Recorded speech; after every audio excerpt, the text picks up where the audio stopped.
Bharatiya Janata party के वरिष्ठ नेता और पूर्व केंद्रीय मंत्री सुब्रमण्यम स्वामी जी हमारे साथ हैं, जिन्होंने इमरजेंसी जैसी भयावह एक लोकतंत्र में एक ऐसी व्यवस्था देखी थी जिसमें उन लोगों को काफी यातनाएं भी सहनी पड़ी थी।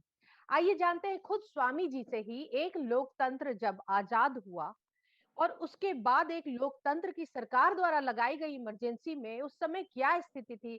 स्वामी जी, आपने तो इन तमाम बातों को झेला है और हमारा देश आजाद हुआ था और उसके बाद अगर कहा जाए तो एक सरकार के द्वारा ये इमरजेंसी लगाई गई थी। इमरजेंसी तो लगी क्योंकि इंदिरा गांधी इलाहाबाद हाई कोर्ट में याचिका हार गई और 6 साल के लिए उसको आ, चुनाव नहीं लड़ सकती है, ऐसा जजमेंट में आया न्यायाधीश का। तो हंगामा हो गया। हम्म। तो उस कारण से उन्होंने वो तो सुप्रीम कोर्ट जाने में समय लगा। हम्म। तो इस बीच में जेपी का मूवमेंट तो बड़ी ताकत पकड़ ली थी और बड़ा भीड़ सब जगह थी। हम्म।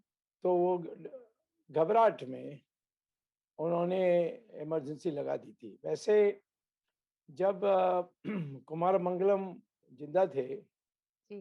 तो एयर क्रैश में 73 में उनकी देहांत हो गई। जी। वो सोवियत मॉडल जैसे बांग्लादेश में मुजीबुर रहमान ने किया था। जी। एक गाइडेड डेमोक्रेसी के नाम पर कॉन्स्टिट्यूशन भी नया लिखे, सारी चीजें सोची गई थी। बट किंतु क्या हुआ कि इंदिरा गांधी थोड़ी डर गई, हम्म। तो उसको टालते गई। तो इमरजेंसी में उसी मॉडल को लेकर हम्म। उन्होंने हमारे मूलभूत अधिकार को निलंबित किया हम्म। और आपातकाल 352 धारा में सुप्रीम कॉन्स्टिट्यूशन में उन्होंने लागू की और हम्म। लगभग 1,40,000 लोगों को बिना कोई चार्ज या कोई एक मीजा एक था जिसमें किसी को भी पकड़ सकते थे सरकार की इच्छा पर, हम्म। और 1,40,000 लोगों को जेल में भेजा था। जी। हमारे में से कई लोग थे जो भूमिगत हुए, खास तौर पर आरएसएस के लोग। हम्म। और नानाजी देशमुख हमारे एक रहनुमा जैसे थे, जी। संरक्षक। हम्म। तो वो उन्होंने मुझे कांटेक्ट किया कि तुम भी मेरे साथ भूमिगत रहिए, तो हम्म। मैं भी भूमिगत हुआ। बाद में नानाजी अगस्त 75 में गिरफ्तार भी हो गए, मैं अकेला पड़ गया। फिर उस समय आरएसएस ने तय किया हम्म। कि मैं बाहर जाऊं, क्योंकि जेपी ने कहा कि स्वामी की बड़ी पहचान है अमेरिका में, क्योंकि वहाँ प्रोफेसर रहे हैं और वो जी। भी सबसे मशहूर विश्वविद्यालय हार्वर्ड यूनिवर्सिटी में। तो हम्म। उनको भेजकर वहाँ वो प्रचार करेंगे तो हमारे देश में भी हम बीबीसी और वॉइस ऑफ अमेरिका सुन सकेंगे। हम्म। और वहाँ जो भारतीय हैं वो अपने रिश्तेदारों को सही खबर बता देंगे, क्योंकि उस हम्म। समय तक तो यही दुनिया में था कि कोई राजनीतिज्ञों को जेल में नहीं डाला, सिर्फ स्मगलर्स और चोर बदमाश डाकू, इन्हीं को हमने जेल में डाला है। यानी बाद में आपने जब ग्लोबल स्तर पर एक अंतर्राष्ट्रीय कमान संभाली थी ताकि लोगों को जी जी मैं बातें अपनी हाँ, पहुंचाई जा सके। जी। विशेष मैं 3 देशों में गया था, कनाडा, इंग्लैंड और अमेरिका। जी। और उनकी जो अ, प्रसारण यंत्र थे, उसके जरिए तो हमने सारा दुनिया में खबर पहुंचा दी थी, और हिंदुस्तान में खास तौर पर, क्योंकि उन दिनों में लोग बीबीसी बहुत सुनते थे। हम्म। तो इसीलिए सारी खबर पता लग गई। हम्म। और फिर क्या हुआ कि 1 साल होने के बाद ये कोई मैं वही पीटी पीटी बातें को बोल रहा था, कोई नई बात तो आ रही नहीं थी। और वैसे भी भूमिगत लोग चुप थे, और जो ऊपर पकड़े गए थे जो भूमिगत नहीं थे वो जेल में थे। तो कोई कुछ नहीं हो रहा था। तो सवाल ये था कि मैं विदेश में रहकर, लोग कहेंगे मजा ले रहे हैं, हम्म। आ, और कुछ मुझे प्रचार में मीटिंग्स में भी संख्या कम होती गई। तो मैंने कहा है कि मुझे कुछ करना है जिससे ये सिद्ध करना है जी। कि हमारी भूमिगत संगठन प्रभावी है। हम्म। और इसीलिए मैं हिंदुस्तान वापस आया, यद्यपि मेरे नाम पर वारंट था, मेरे पासपोर्ट कैंसल था, परंतु मेरे हुँ, हाथ में था। हुँ, और दिल्ली हवाई जहाज़ में हवाई अड्डे में या विमानपत्तन में उतर कर मैं एक ऐसे रास्ते से, मुझे तो दिखाना पड़ेगा आपको कभी एयरपोर्ट में जाकर, हुँ, उस हुँ, रास्ते से मैं निकल गया ताकि कोई कस्टम्स-वस्टम कुछ नहीं था। अच्छा, और फिर मैं 5 दिन भूमिगत था दिल्ली में हुँ, और मैंने ये सोचा कि पार्लियामेंट में आऊँ और 1-2 मिनट का 1 मिनट का भाषण देकर चले जाऊँ। तो जब शोक प्रस्ताव होती है पहले पहले होती है, जब हमारी सेशन शुरू होती है अगस्त 10 तारीख 1976 में, जी, तो पहला होता है शोक प्रस्ताव। हुँ, उस समय मैं पार्लियामेंट में अंदर गया हुँ, और सब विपक्ष तो बॉयकॉट करी हुई थी, तो जगह खाली थी सारा। हुँ, फिर कांग्रेस वाले हैरान हो गए, ये तो कल तो अमेरिका में था, आज यहाँ कैसे आ गया? हुँ, हुँ, हुँ, और सोचते-सोचते मैंने एक व्यवस्था का प्रश्न उठाया कि आपने इस सारे लोगों की विवरण की है जो देहांत के जो स्वर्गवास हो गए हैं, परंतु लोकतंत्र भी तो मर गया है, उसका नाम आपको रखना चाहिए। तो उस समय जो चेयरमैन थे उन्होंने कहा ये कोई पॉइंट ऑफ ऑर्डर नहीं है, तो मैंने कहा फिर मैं निकल रहा हूँ।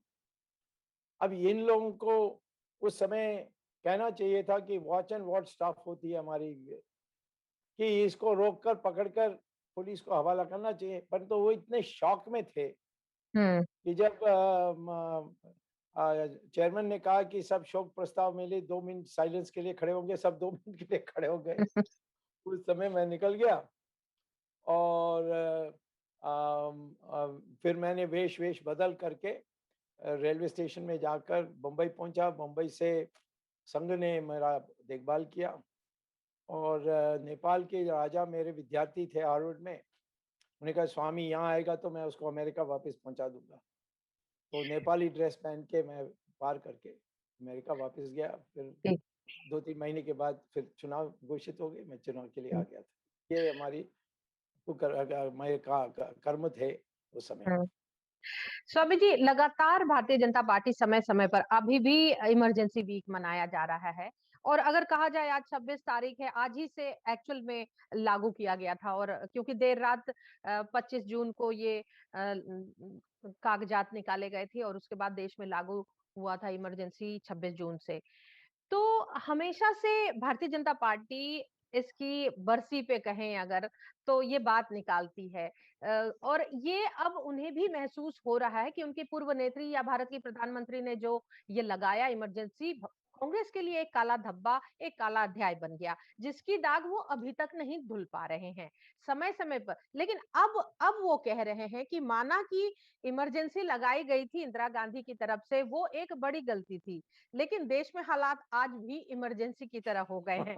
ये आरोप भी विपक्ष की तरफ से लगाया जा रहा है। इस पर क्या कहेंगे आपकी पार्टी? इमरजेंसी जैसे ही कहना तो गलत है। आज भी हम घूम रहे हैं, कोई आके पकड़ेगा और अंदर कर देगा ऐसा तो कोई डर नहीं है। कोई हाँ, बनावटी अपराध करके अंदर करें वो तो पहले भी होता था। मुझे इधर सोनिया गांधी ने एक झूठा आरोप पर कि मैंने हिंदुओं को भड़काया, हुँ, उस पर वारंट जारी कर दी थी। हुँ, मैं कोर्ट में जाकर उसको रुकवा दिया था। जी, परंतु उसी प्रकार से आज भी है। को हम अंदर करते हैं और कोर्ट उनको बाहर छोड़ती है। तो हुँ, इमरजेंसी कहना तो गलत है। उस समय तो कहते हैं मूलभूत अधिकार भी नहीं आपको प्राप्त है इमरजेंसी में। हुँ, ये जो आपातकाल थी उसमें कोई अधिकार नहीं थी। तो हुँ, इमरजेंसी के साथ जोड़ने के हाँ, उस दिशा में जा रहे हैं, ये आप कह सकते हैं। परंतु वो हमारी कमज़ोरी है। हुँ, अब मैं पार्टी में हमारी जो नीतियाँ हैं, जो मुझे नापसंद है और हमारी पुरानी बीजेपी की नहीं है, हुँ, उसमें मैं आलोचना करता हूँ। अब कांग्रेस में आज भी नहीं कर सकते कोई। हुँ, तो बहुत फ़र्क है, इसको बस इस सस्ते तरीके से नहीं रखना चाहिए, बहुत गंभीर मामला था इमरजेंसी हुँ। और आज जो है उसको उसके साथ जोड़ना गलत है। परसों कश्मीर पे बैठक की प्रधानमंत्री ने धारा 370 हटने के बाद 35 ए हटाने के बाद अंदर बहुत सौहार्दपूर्ण माहौल में ये बैठक भी हुई। आपको क्या उम्मीद लगती है, बाहर कुछ विपक्षी पार्टियों ने, दूसरी विपक्षी पार्टियों ने ये आरोप लगाया कि कश्मीर में उन नेताओं को जो नजरबंद किया गया, वो भी हालात इमरजेंसी से कम नहीं थे। नहीं, नहीं, उनको अधिकार था कोर्ट में जाने के लिए। कई लोग कोर्ट में भी गए और छूट के आए। सवाल ये है कि कश्मीर हमारी अटूट हिस्सा है। यानी हमारे परिवार में हम गर्व से कहते हैं कि हमारी गोत्रा काश्यप है। हुँ, ऋषि काश्यप ने तो कश्मीर को पैदा किया। जी। शंकराचार्य जो आदि शंकराचार्य थे, वो वहां जाकर एक मंदिर भी खोला है दुर्गा का, हुँ, श्रीनगर में। और सब हमारे जो पुण्य स्थान है वो कश्मीर में है। हुँ, और बीच में इन्हें धर्म परिवर्तन करके मुसलमान की मेजोरिटी बनाई गई, वो भी सिर्फ खाड़ी में, माने कश्मीर वैली जिसको कहते हैं। जम्मू तो आज भी मेजोरिटी हिंदू है, हुँ, लद्दाख मेजोरिटी बुद्धिस्ट है। हुँ, तो सिर्फ ये खाड़ी में उसको लेकर ये सब इतने नचाते हैं। और कांग्रेस के काल में वो सेक्युलर बनने के लिए इतनी उनकी पागलपन थी कि कई चीजों में उन्होंने उनको करने दिया। आर्टिकल 370 जो है, हुँ, वो तो हमारे संविधान में जब लाया गया था, बड़े बड़े विरोध के बावजूद, जवाहरलाल नेहरू की इच्छा है, ये सरदार पटेल ने खुद कहा, ये थोड़े दिन के लिए है, जी। क्योंकि वो यूएन में चले गए, उसमें 2-3 महीने में सब खत्म हो जाएगा, उसके बाद इसको हटा देंगे। और तो इसीलिए कॉन्स्टिट्यूशन में भी लिखा है कि अस्थायी है, टेम्पररी है। हुँ, अब 70 साल के बाद इसको हमने ध्यान दिया, ये हमारी वचन भी थी। तो इस वचन के कारण हमने इन्हें पूरा करना पड़ा था। तो इसमें कोई लोगों ने कहा आग लग जाएगी, तब कश्मीर अलग हो जाएगी, कुछ नहीं हुआ। हुँ, उसके लिए भी हम तैयार थे, पर तो कुछ नहीं हुआ।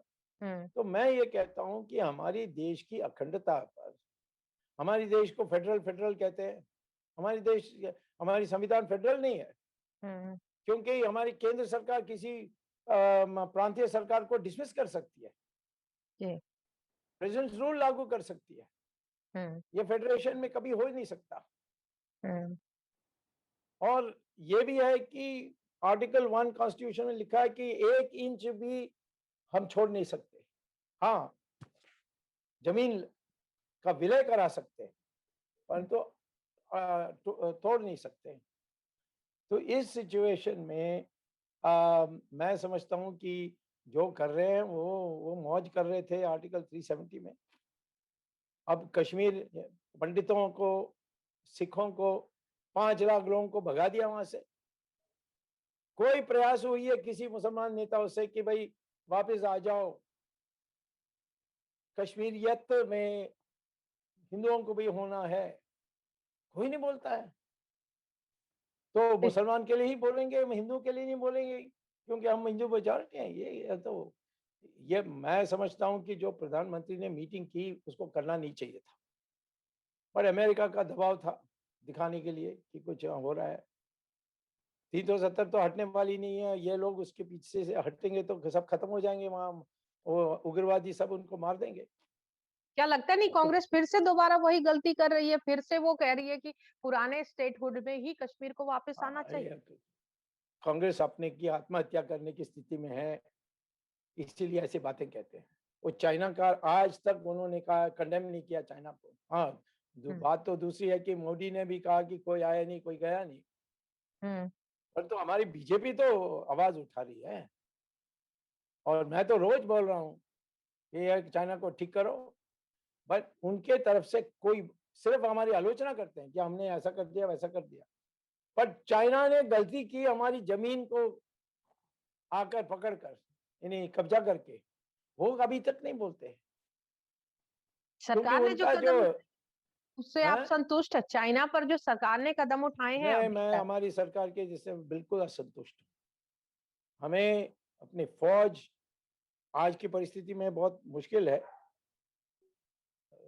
परंतु उस समय जब ये आए थे और हमें पता लगा, उसी समय हम उनको भगाने चाहिए। हमने गलवान में करके दिखाया, हमने कैलाश रेंज में करके दिखाया, परंतु वापस में फिर बातचीत में चले गए।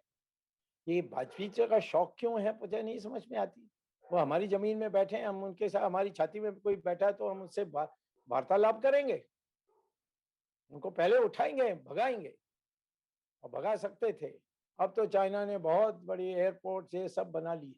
सरकार ने देर की कुछ कदम समय का उठाए उपयोग किया उन्होंने। हाँ और हमारी हाँ, सरकार ने देर की, आप मानते हैं कुछ हमारी नहीं? सरकार ने गलती की, तुष्टिकरण की मेरी राय में। चाइना से युद्ध करना चाहिए, दुनिया को दिखाना चाहिए कि 62 अब कभी नहीं होगा, 1962। हम्म।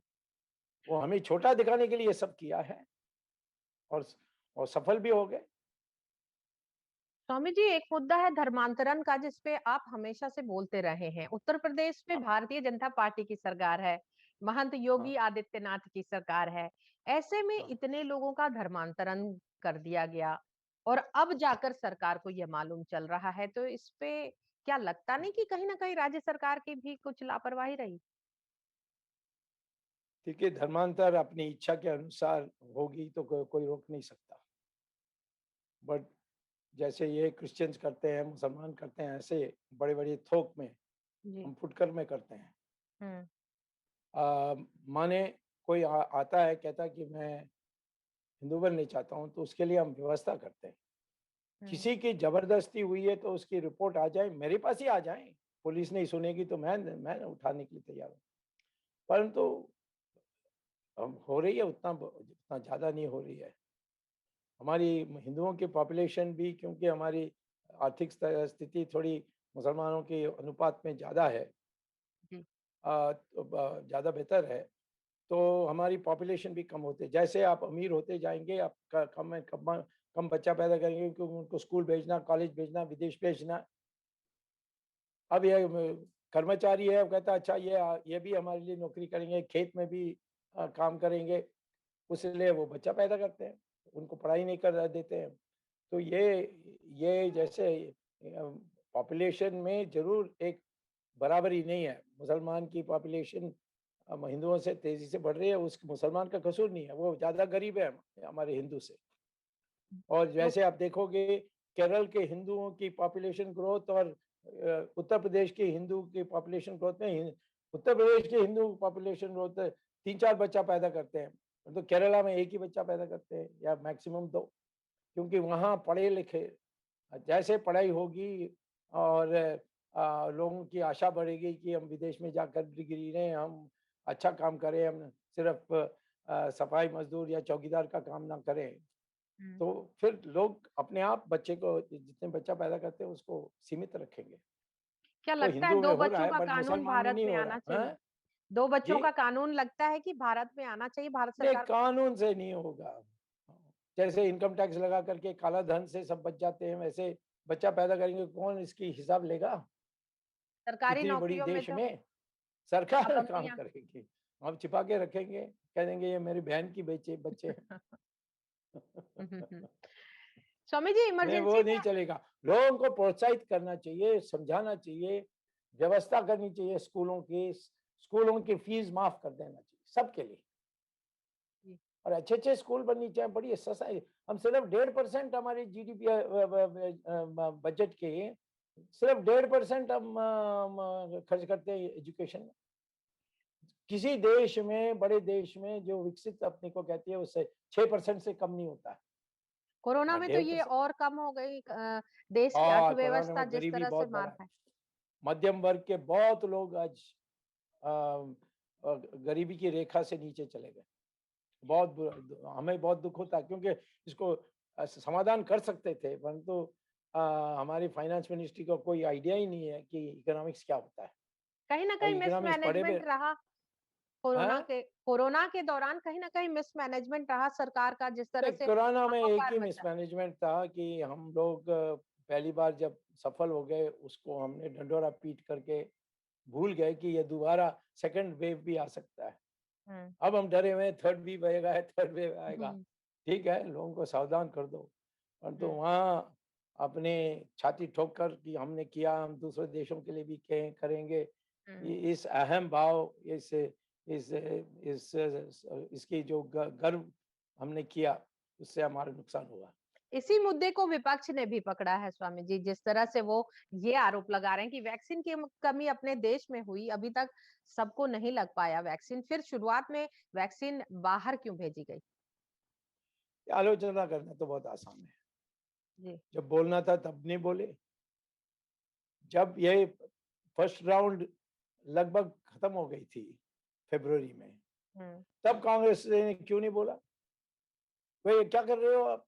वैक्सीन का कोई इंतजाम नहीं हुआ है, अभी शुरू हो रहे हैं।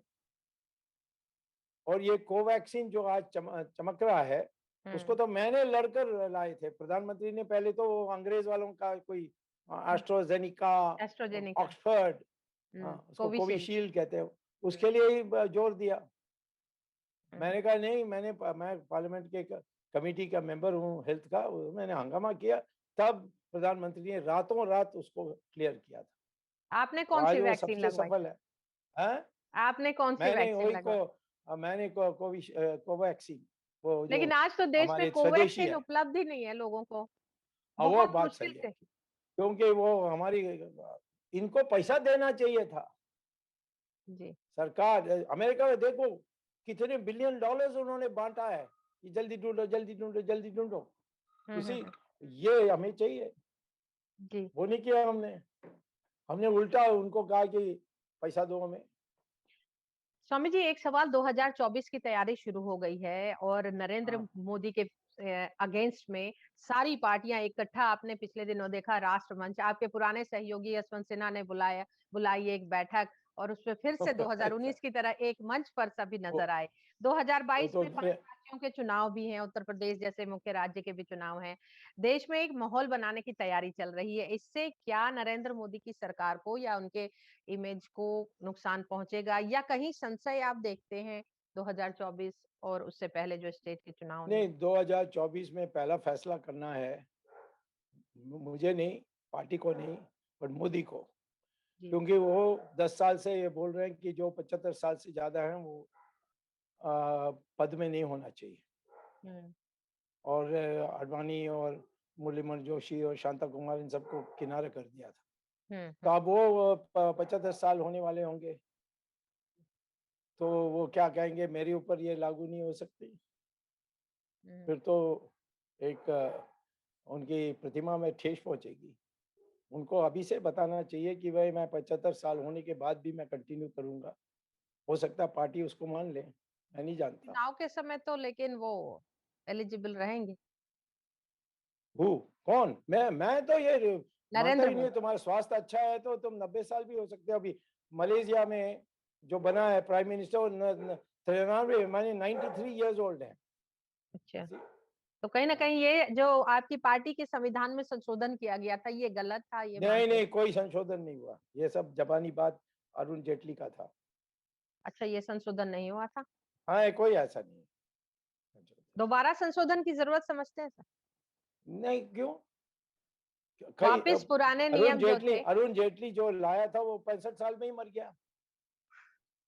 कौन कब तक रहेगा ये तो भगवान तय करता है। राजनीति में आप मानते हैं कि अनुभव उम्र से ही आती है? अनुभव बहुत जरूरी है, और अनुभव से ही आप फिर आगे गलती नहीं कर सकते।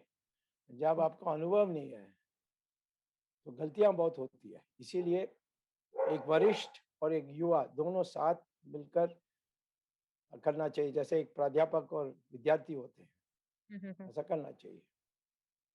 सर, 2024 में क्या आप देखते हैं कि आपकी पार्टी की सरकार ही दोबारा बनकर आएगी, या किसी विपक्ष, राहुल गांधी भी विपक्ष में, हालांकि उन्होंने उन्होंने हाथ नहीं मिलाया अभी तक, तीसरे मोर्चे का जो प्रादुर्भाव हो रहा है उससे अगर देखा जाए तो? अब देखिए, 3 साल बाकी है, जी।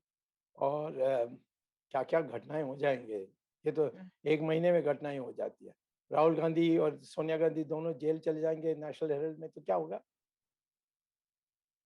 वो तो मैं तो सरकार नहीं कर रही है, मैं कर रहा हूँ। तो आप मैं तो कभी छोड़ने वाला आदमी नहीं हूँ। मैंने जयललिता को जेल भेज दिया, शशिकला को जेल भेज दिया, चिदम्बरम को जेल भेजने वाला हूँ। 106 दिन तो वैसे रह कर भी आया है बेल पर। तो मैं कहता हूँ कि इतना दूर देखने की जरूरत है, परंतु मेरा जो अनुमान है हम्म। बीजेपी की जो कार्यकर्ता है उनमें हम उत्साह पैदा करते हैं। उत्साह की कमी आई है बंगाल के चुनाव के बाद? जरूर आई है बंगाल में क्या बंगाल से। गलतियां हुई? नहीं, क्या है कि दूसरे पार्टियों से हमने ऐसा ऐसा भीड़ भरा है हम्म। कि लोग कहते हैं कि हम इतने साल मेहनत करके इस पार्टी को इतना लाए और हमें अब क्यों, क्या जल्दी जरूरत है। अब कलकत्ता में तो 133 146 लोगों को तृणमूल से भर्तियां हुई। लिया, अब सब भाग रहे हैं वापिस, वहां तो हाँ, धरना सब करके वापस जाए। बैठे हैं। कई लोगों ने तो बस, टीएमसी वापस ज्वाइन कर लिए। हाँ, उन्हें धरना कर रहे हैं कि मुझे हमें वापिस लो, हमें वापिस लो। जो वहां पे बीजेपी राष्ट्रीय के है वो कार्यकर्ताओं के साथ राष्ट्रीय काफी। नहीं नहीं, ये सुनिए, ये राष्ट्रीय उपाध्यक्ष थे मिस्टर मुकुल रॉय, वो भी चले गए। हम्म। ये कि तुम्हारे राष्ट्रीय उपाध्यक्ष का कोई पद का कोई कीमत नहीं है कि कोई भी लफंगा आ जाए उसको दे दो, क्योंकि आपके यानी कार्यकर्ता बनेंगे, हम्म। यानी व्यक्तिगत कार्यकर्ता बनेंगे। ये फिर से ये स्टेट के जाना चुनाव में चाहिए। भर्तियां शुरू हो कार्यकर्ता गई है को सर। कार्यकर्ता को आप कीमत नहीं दोगे तो वाजपेयी का हाल हो गया, इंडिया शाइनिंग और हार गए, बुरी तरह हारे, हम्म। 114 पर पहुंच गए थे। हम्म। कार्यकर्ता है जो बिना पैसा काम करता है, वो राष्ट्रीय स्वयंसेवक संघ के ज्यादा लोग हैं हम्म। और वो बूथ में बैठते हैं, उनको एक एक घर को पता है, वो लोकली वहाँ शाखा चलाने वाले लोग हैं, सब पता है उनको।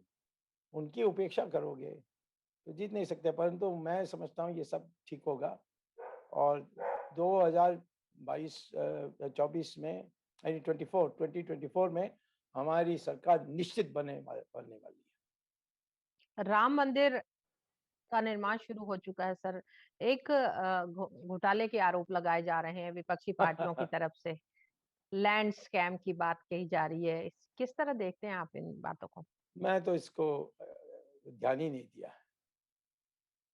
मैं तो देख रहा हूँ काम हो रहा है कि नहीं। और जिसके ऊपर आरोप लग रही है चंपत राय, वो तो साधु आदमी है, हम्म। जीवन भर उसका डिग्री विग्री सब है, सब छोड़ के आया हम्म। और स्वयंसेवक बना, प्रचारक बना, बीएचपी का नेता है। उस पर आरोप लगाना मैं समझता हूँ बहुत अन्याय है। उत्तर प्रदेश की सरकार जो काम अब कर क्या रही है। है मैं नहीं जानता, मैंने इसमें गया नहीं, जी। क्योंकि उसके उस कमेटी के अध्यक्ष तो हैं निपेंद्र मिश्रा, उन्होंने भी कहा मुझे कुछ इसके बारे में पता नहीं है। इमरजेंसी तो में क्या हुआ, ये सब मोदी को तय करना चाहिए, क्योंकि मैं जिता के देने के बाद मोदी ने सारा अपने हाथ में ले लिया था, यहाँ तक कि मुझे शिलान्यास में आने भी नहीं दिया। तो ठीक है, तुम्हारा जिम्मेदारी है, अब तुम संभाल संभाल के बताओ, ये लोग झूठ आपने बोल रहे हैं लंबा तो इनको केस अंदर लड़ा। करो। हैं? आपने एक हाँ, मैं लंबा जब नहीं, संघर्ष किया अदालत में। 7 साल के लिए एक दिन भी सुनवाई नहीं हुई थी सुप्रीम कोर्ट में। मैं आने शिलान्यास के में बाद एक आपको नया आमंत्रण नहीं मिला था? नहीं मिला था। अब राम उसके सेतु बाद का आप मैं राम कहता मंदिर हूँ, गए कब? अभी गए? अब जब से नहीं लोगों के नहीं, सार्वजनिक। मैं गया था 15 सितंबर 218, उसके बाद मैं नहीं गया कभी। निर्माण के बाद अब जाएंगे रामलला के हाँ, दर्शन? बनने के बाद जाऊंगा पूजा करने के लिए। बट रामचंद्र जी के मंशा में क्या मैं नहीं जानता। अभी पहले पानी अंदर डाल दी, सरयू का नदी शिला शिला बन रही थी, उसके भीतर पहुंच गई। हम्म। अब उसको साफ करते करते दिसंबर हो जाएगा। हम्म। अब ये झंझट आई है, पता नहीं क्या हो रहा है। परंतु मैं चाहता हूँ कि राम मंदिर बने और मैं एक नया प्रोजेक्ट में लगाऊं काशी विश्वनाथ की मुक्ति के लिए। अच्छा। सारे संत लोगों ने मिल करके मुझे अध्यक्ष चुना है हम्म। और कमांडर इन चीफ भी बनाया है। हम्म। तो मैं विधि अनुसार जी। इसको करके दूंगा और मैं चाहता हूँ कि मुसलमान भी मान ले, जी। नहीं तो कानून में हारेंगे, क्योंकि खान तो काशी पूरा मथुरा। मेरे पक्ष क्या में। ये मथुरा वाले ये में? तीन, बस ये तीन, क्योंकि एक राम पैदा हुए और कोई जगह में नहीं पैदा हुए। तो राम मंदिर तो अनेक है, परंतु जन्मभूमि में एक ही है। वो उसको तोड़कर इन्होंने मस्जिद बनाया, अब हम उसको मंदिर बना रहे हैं। मगर कृष्ण इन्हीं बातों पर जन्मभूमि वही कांग्रेस है। आरोप लगाती है कि जब भी और भारतीय जनता आरोप पार्टी लगा आती है तो लीजिए। वो सौहार्द हम जो तो है भारत कांग्रेस के हम तो लोकतंत्र का उसे खत्म करने की कोशिश की हम जाती तो है। सब कोर्ट के जरिए कर रहे हैं, इससे ज्यादा लोकतंत्र क्या हो सकता है। और हम कांग्रेस जैसे नहीं हो सकते ना। हम तो एक सिद्धांत में आए हैं, हिंदुत्व के सिद्धांत पर, उसके अनुसार करेंगे। जी। इमरजेंसी से ठीक है जी। सारी पार्टियां अलग-अलग निकली। एक आखिरी सवाल सर, हाँ उसी जी। समय मुलायम सिंह भी थे, उस समय बाकी पार्टी के हाँ। शरद यादव थे, जो अब तमाम रामविलास पासवान, तमाम नेता थे, कांग्रेस के भी कई कांग्रेस नहीं, बाकी पार्टियों के जो समाजवादी विचारक थे, अब अलग-अलग सारी पार्टियों में हैं और कहीं न कहीं आप लोग आमने-सामने हो चुके हैं। एक ही विचारधारा से निकले हुए अलग-अलग नेता। और दुश्मनी भी ऐसी कि कहीं राजनीतिक हस्तक्षेप से भी आगे बढ़कर नीति और पर्सनल आक्षेप, आरोप, प्रत्यारोप, क्या मानते नहीं कि बहुत ज़्यादा कटुता आ गई है राजनीतिक पार्टियों के अंदर? देखिए, पहले चीज है, कार्यकर्ताओं को उत्साहित करना है तो ये पार्टी हिंदुत्व पर पैदा हुआ। और हिंदुत्व से हट जाओगे तो कार्यकर्ता काम नहीं करेंगे, फिर वही पैसा वैसा बांटना, शराब देना, वही वही चलेगी चुनाव में। हुँ, तो हम जैसे लोगों को कोई फिर दिलचस्पी नहीं है। हम तो जनसंघ में आए थे, उस समय जनसंघ कुछ भी नहीं था और हुँ, हार्वर्ड के प्रोफेसरशिप छोड़ के आए। इंदिरा गांधी इतनी नाराज हुई, मुझे प्रोफेसरशिप आईआईटी से हटवा दी थी हुँ, गुस्से में कि तुम हुँ, कैसे जनसंघ में हो सकते हो। तो आज मैं ये कहूँगा कि हमारी पार्टी अब उसकी विशेषता है, हाँ, नेशनल एनडीए है, उसमें हम बाकी लोगों को एडजस्ट कर सकते हैं, परंतु मूल धारा हमारी हिंदुत्व की होनी है। नहीं तो कार्यकर्ताओं को हम जो जो वास्तव में हमारी पूंजी तो वही है। हुँ। नहीं तो हम कांग्रेस जैसे, ये है दाऊद इब्राहिम को भी ले लो, इसको भी ले लो, उसको भी ले लो, इस प्रकार की राजनीति हम नहीं कर सकते। कार्यकर्ता चले जाएगा फिर तो वाजपेयी का हाल होगा। वाजपेयी तो बहुत लोकप्रिय थे आप लोगों के बीच में, हुँ, इतनी बुरी तरह हारे। हुँ, ये कार्यकर्ता ने काम नहीं किया। हुँ। ठीक है जी। बहुत-बहुत धन्यवाद स्वामी जी, नमस्ते। ईटीवी भारत से बातचीत करने के लिए। तमाम बातों पर हमने आपसे चर्चा की, इमरजेंसी की यादें आपने साझा की। बहुत-बहुत शुक्रिया। धन्यवाद। धन्यवाद।